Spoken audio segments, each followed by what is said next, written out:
Bom dia pessoal, aqui é o Rafael Yanchi do Educar Imóveis e no vídeo de hoje a gente vai falar sobre o porquê que as construtoras quebram.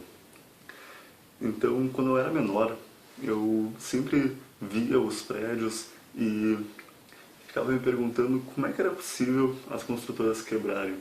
Porque naquela época eu já sabia um pouco que investir em imóvel era lucrativo. Eu já sabia que era possível comprar, por exemplo, um terreno, construir um imóvel e com o custo total da compra do terreno mais a construção, se eu vendesse aqueles imóveis construídos, eu podia vender pelo dobro, o triplo desse valor desse custo.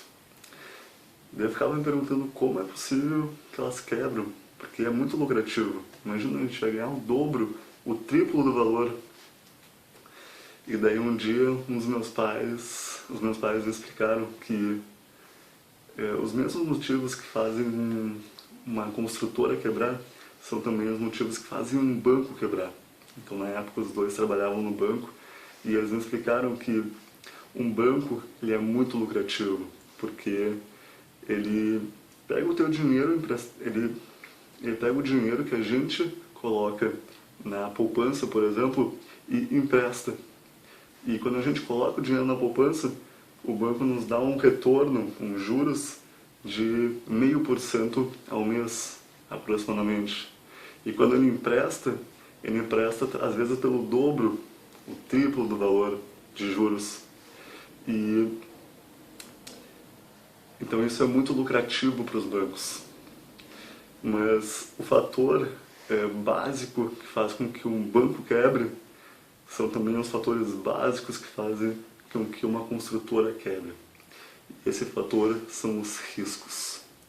Então o banco, assim como a construtora, tem riscos intrínsecos no negócio e quando aquilo que elas achavam que ia acontecer não acontece, pode ser que elas tenham prejuízo.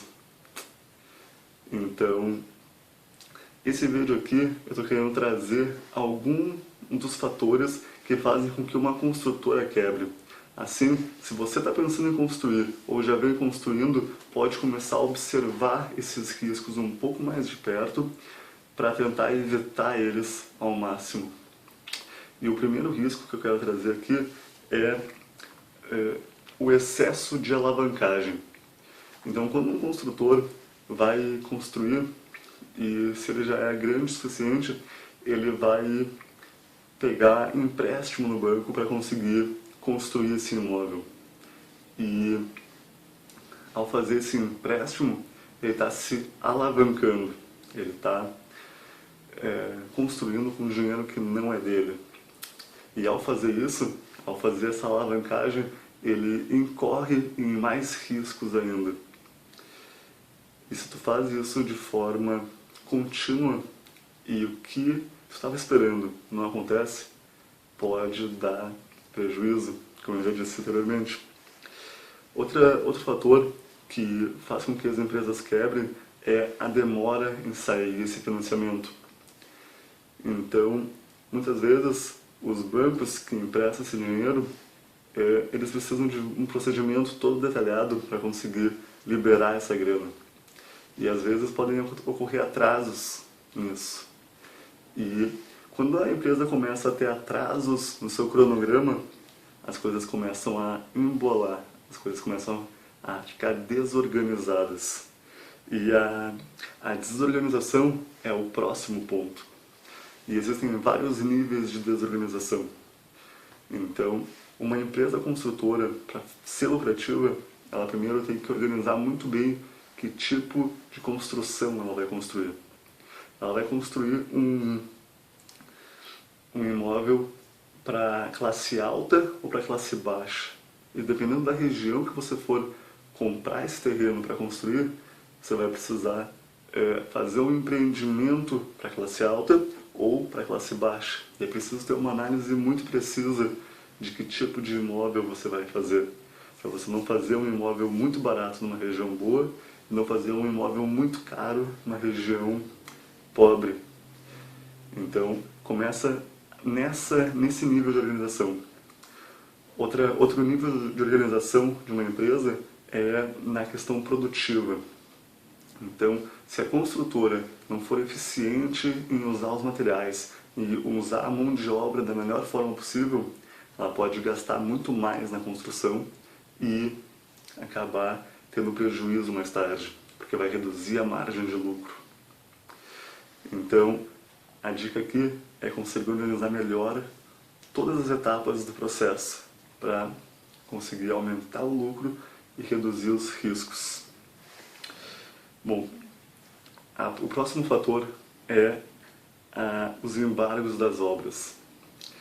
Então, muitos investidores, incorporadores, eles constroem e eles não cumprem exatamente todas as leis, porque é de fato difícil nesse meio, nesse ramo, conseguir estar totalmente legalizado.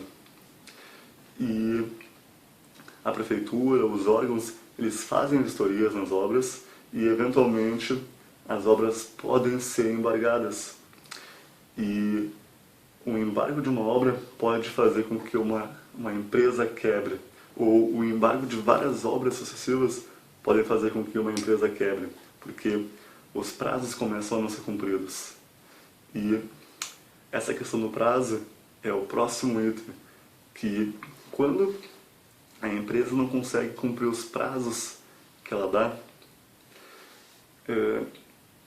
lá na ponta final, quando ela vai ter que entregar esse imóvel que foi vendido para o cliente final, e esse cliente estava esperando receber o imóvel em um determinado mês e recebe ele 3 meses depois, ou 1 ano depois, muitos desses compradores vão na justiça, entram na justiça para conseguir o que é justo. E o justo é que as empresas consigam entregar as obras na data prevista. E nem sempre isso acontece. E quando isso não acontece, podem haver mais prejuízos do que lucros. E o que acontece é que um probleminha pode ser pontual, mas ele começa a se expandir quando acontecem vários probleminhas nessa empresa, quando a ineficiência começa a se expandir. E esse probleminha que era pequeno começa a ficar grande. É como uma bola de neve que começa pequena e vai ficando grande, até que tu vai ver todo esse processo está prejudicado e a empresa pode quebrar.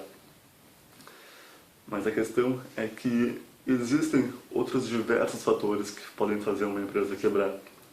Estou trazendo só alguns para a gente ter um pouco mais de noção e conseguir ter cuidado nesses pontos primordiais.